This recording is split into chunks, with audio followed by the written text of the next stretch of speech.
Hello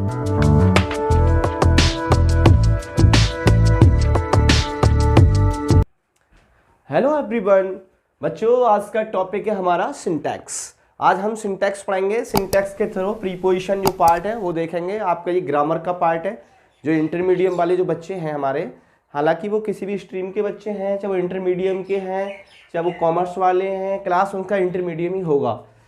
ठीक है। अब सिंटैक्स में क्या होता है सर? सिंटैक्स क्या होता है? आपके मन में एक दिमाग, आपके जो मन में एक क्वेश्चन आ रहा होगा कि सर सिंटैक्स क्या होता है। सिंटैक्स के बारे में हम तो जानते भी नहीं है।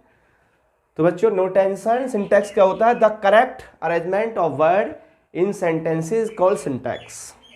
ठीक है। तो इसका सर मतलब क्या है? सिंटैक्स का मतलब होता है किसी वाक्य को उस शुद्ध करना, शुद्धिकरण करना। जो देखिए, जो बच्चा सिंटैक्स नहीं जानता है वो शुद्ध अंग्रेजी नहीं पढ़ पाएगा, शुद्ध लिख नहीं पाएगा, शुद्ध समझ नहीं पाएगा। ठीक है। इसमें अंग्रेजी का जो है करेक्शन है कि भैया शुद्ध अंग्रेजी क्या होती है। ठीक है। हमने लिखा भी है कि the correct arrangement of word in sentences is called syntax. तो जो वर्ड होते हैं ना, उनका अरेंजमेंट, करेक्ट अरेंजमेंट कैसे किया जाता है, कौन से वर्ड को कहाँ रखा जाता है, किस पोजीशन में रहता है, क्या नंबर होता है, क्या केस होता है। ठीक है।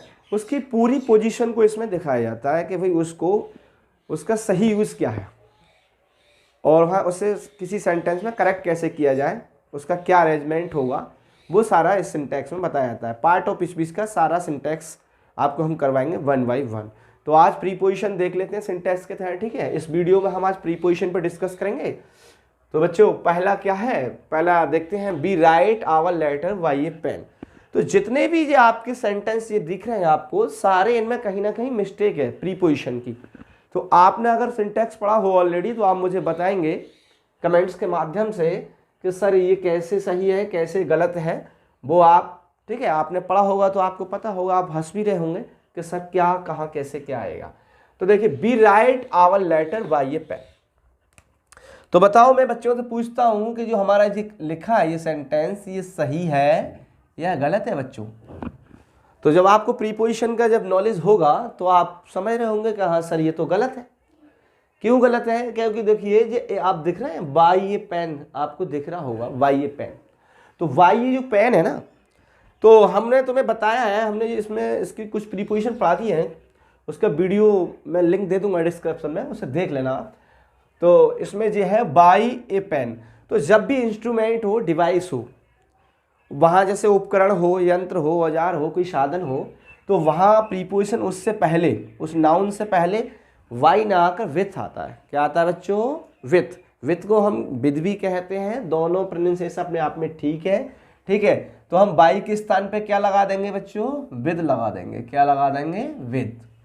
ये बात समझ में आ गई? क्या आई सर? जैसे हमने बताया क्या हो, कोई इंस्ट्रूमेंट हो, उपकरण, यंत्र, औजार, ठीक है, कोई साधन। तो ये क्या साधन है सर? देखिए, हम जो कोई भी चीज़ है जब लिखते हैं तो हमें लिखने के लिए क्या चाहिए? ये मेरे हाथ में क्या है? मार्कर, कलम, पेन। ठीक है। तो ये उस प्रकार से एक इंस्ट्रूमेंट है, एक उपकरण है, एक साधन है। तो इसलिए हम यहाँ इसके साथ बाई का यूज ना करके हम यहाँ विद का यूज करेंगे। अगला number, I am laughing with the poor. अगला नंबर क्या है? आई am laughing with the poor. तो भैया मैं हंस रहा हूँ, किस पे हंस रहा हूँ? गरीबों पर हंस रहा हूँ। किस पे हंस रहा हूँ? गरीबों पर। कुछ बच्चे कह रहे हैं सर गरीब पर या गरीबों पर। देखिए पहले सुनो, जो पुअर ने अपने आप में जो इसमें, इसका कभी प्लूरल नंबर नहीं होता बच्चे, ध्यान रखना। ठीक है। रिच है, पुअर इसका नहीं होता। ये भी सिंटैक्स का पार्ट है। इसका पुअर का, पुअर में एस नहीं लगता, इसका प्लूरल नहीं होता ये। ठीक है। ये ऑलरेडी ही, ठीक है, प्लूरल है। समझ पा रहे हैं आप? ये ऑलरेडी ही प्लूरल है, इसका प्लूरल नंबर नहीं होता है। ठीक है। यूजेस के आधार पे। फाइन बच्चे, एक ये पुअर जो है एक समुदाय को दिखाता है। तो ये इसका अब आप ये ऐसे समझो कि पुअर में हम एस नहीं लगाते। ठीक है। ये ध्यान रखना है आपको। I am laughing with the poor. तो I am laughing with the poor, तो सर यहाँ फिर क्या आएगा सर? वाई आना चाहिए? नहीं, क्योंकि ये लाफ है ना, लाफ।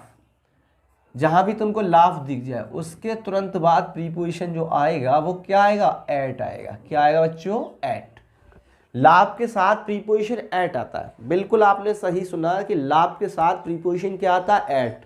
तो ये तो फिक्स प्रीपोजिशन है, बिल्कुल फिक्स है। इसलिए हमें यहाँ क्या करना चाहिए? विद हटा दो और क्या लगा दें हम यहाँ पर? एट। क्या आएगा? एट। एट, अब ये अपने आप में करेक्ट हो गया। समझ पा रहे हैं आप। अगला number, this letter is written to Ram.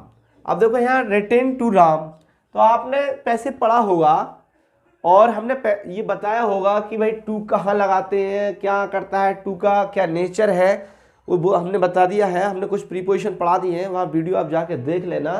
तो बेटा यहाँ टू का तो कोई मतलब ही नहीं आने का, ये तो गलत है। तो सर क्या आना चाहिए, हमने बताया है कि यहाँ आएगा बाई। बाई क्यों आएगा, हमने बताया बाई आता है लिविंग के लिए, जो डूअर होता है। तो ये सर ये क्या है कि जो हमने कौन सा चल रहा है, ये है कि दिस लेटर रिटन, भैया ये पत्र जो लिखा जाता है इसका भैया कौन, किसके द्वारा लिखा जाता है, कौन है इसका भैया डूअर, इसके डूअर है भैया राम। जो पत्र है ना वो राम के द्वारा लिखा जाता है। तो यहाँ टू के स्थान पे क्या आएगा, वाई। हालांकि हिंदी से कोई लेना देना नहीं होता भाई, ठीक है, हिंदी से इसमें लेना देना नहीं होता है, ये कॉन्सेप्चुअल है मामला, सब कॉन्सेप्ट पे ही बेस्ड है। तो हमने बता दिया राम क्या है, डूअर है। और जो डूअर होते हैं, लिविंग होते हैं, उनसे पहले प्रीपोजिशन हमेशा बाई आता है। और ये पैसिव है, तो आप ये ध्यान आप समझ गए होंगे कि पैसिव में हम प्रीपोजिशन ज़्यादातर किसका यूज होता है, हमारा बाई का। बकाया जो वर्ब होती है उनकी सिचुएशन के अनुसार, उनके नेचर के अनुसार प्रीपोजिशन हम चेंज करते हैं। हालांकि हम उसमें डीप में नहीं जाएंगे, अभी हम बाई की बात कर रहे हैं। तो हमारा बाई है प्रीपोजिशन आता है, ये तो बच्चे सभी नॉर्मल जानते होंगे। चलिए अगला क्या है, I live in Delhi in India. अब देखिए I live in Delhi in India. अब बताओ ये भी अपने आप में भैया, ठीक है, सेंटेंस इनकरेक्ट है, इसको करेक्ट करना है। अब कुछ बच्चे करेंगे सर सही तो, I live in Delhi, Delhi एक सिटी है, बड़ा शहर है, एक राजधानी है, इंडिया है, इसमें क्या दिक्कत है। तो बच्चों इन दोनों में यहाँ कंपेयर है, दोनों को लिया गया है, दिल्ली और इंडिया को। तो हमने भी इस पर काफ़ी डिस्कस किया है, बता दिया हमने वीडियो में। तो इसको भी आपको क्या करना है, अब यहाँ हम दोनों का कंपेयर चल रहा है, दिल्ली का और इंडिया का। तो जब दिल्ली, तो इसकी अपेक्षा भैया इंडिया है। देखो ये पूरा भारत है, इसकी राजधानी ये दिल्ली हो गई, ये सब राज्य हैं, सब स्टेट हैं, गांव हैं, शहर है। तो अब ये आप देख रहे हैं ये क्या है, पूरा इंडिया। और इंडिया में ये क्या पाई है, कैपिटल। तो इसका जो कंपेयर हो रहा है तो इसकी तुलना में छोटी होगी। तो आपने पढ़ा होगा जो छोटा, जिससे छोटा शहर गांव होता है वहाँ क्या लगा देते हैं, एट लगा देते हैं कंपेयर में। और जो बड़ा होता है उसके लिए क्या है, इंडिया भाई सारी बड़ी है, वो इंडिया में कैपिटल पाई यारी राजधानी दिल्ली। तो यहाँ इन सही होगा और यहाँ क्या होगा, एट। अब ये अपने आप में बात बिल्कुल करेक्ट हो गया। बात समझ रहे बच्चों, ये अपने आप में बात बिल्कुल करेक्ट हो गया। हम क्योंकि इंडिया और दिल्ली दोनों एक साथ हैं, तो हमने दिल्ली को क्या मान लिया, उसकी अपेक्षा छोटा मान लिया है, तो वहाँ एट का यूज कर दिया उससे पहले। और इंडिया में तो इनका ऑलरेडी है ही। अगला नंबर क्या है, you go to hospital with a car. You go to hospital with a car. भैया अब आप समझ रहे होंगे विद ए कार, हमने भी बताया है इसमें कि जब हमारा ट्रांसपोर्ट हो, जो ट्रांसपोर्ट सोर्स होते हैं, आने जाने के जो साधन होते हैं हमारे, ठीक है, उनसे पहले प्रीपोजिशन, ये तो फैक्ट है, इसको तो भैया याद कर लो। क्या याद कर लें सर, कि इससे पहले विद ना के क्या आता है, वाई आता है। क्या आएगा बच्चों, वाई। वाई ए कार, अब सही हो गया, वाई ए कार, यानी कि विथ नहीं आएगा। अगला नंबर क्या, I saw him on last Monday. I saw him, ठीक है, आई सा मैंने उसको देखा, हिम उसको देखा, कब देखा, ऑन लास्ट मंडे। भैया लास्ट मंडे देखा उसे, ठीक है, अंतिम सोमवार में देखा था मैंने उसको, अब नहीं देखा है।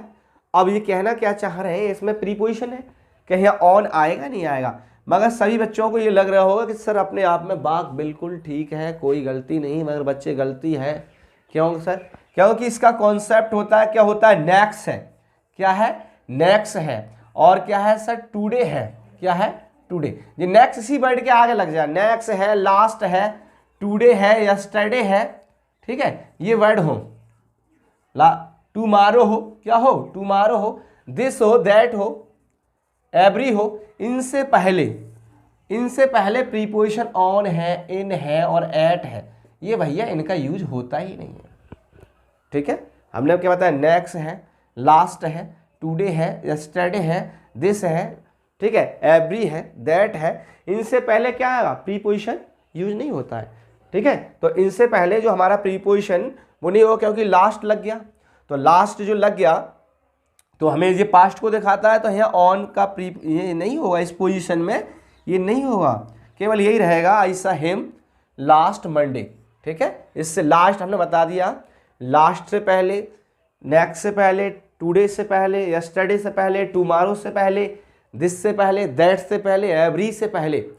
ठीक है, अगर ये वर्ड इनसे पहले आए तो भैया वहाँ प्रीपोजिशन ना तो एट यूज होगा, ना ऑन यूज होगा, ना इन यूज होगा। आप समझ गए सब। चलो तो ये ऐसे यहाँ से ऑन हटा दिया जाएगा, अब बाक अपने आप में करेक्ट हो जाएगा। अब China attacked at India, China attacked at India, तो देखो ये भी एक फैक्ट आ गया यहाँ पे कि चाइना अटैक्ड एट इंडिया। हालांकि हम इसमें, अब तुम्हें पता हो बताओ, अब इसमें एट आएगा कुछ बच्चे कह रहे होंगे सर एट आएगा, ये सही है, कुछ कह रहे होंगे ऑन आएगा, सब कुछ कह रहे होंगे, कुछ कह रहे होंगे ऑन आएगा। तो बच्चों अटैक के बाद कोई प्रीपोजिशन आता नहीं है, सारे प्रीपोजिशन हटा दो और बोल दो चाइना अटैक्ड इंडिया, अपने आप में बात बिल्कुल सही हो गया, करेक्ट हो गया। इस सेशन में आपको जो भी कुछ समझ में नहीं आया मुझे कमेंट के माध्यम से बताएं, और जिस टॉपिक पे आपको वीडियो चाहिए मुझे कमेंट्स करें, मैं आपको वीडियो उसी टॉपिक की प्रोवाइड कराऊंगा। Thanks all student watching for this video.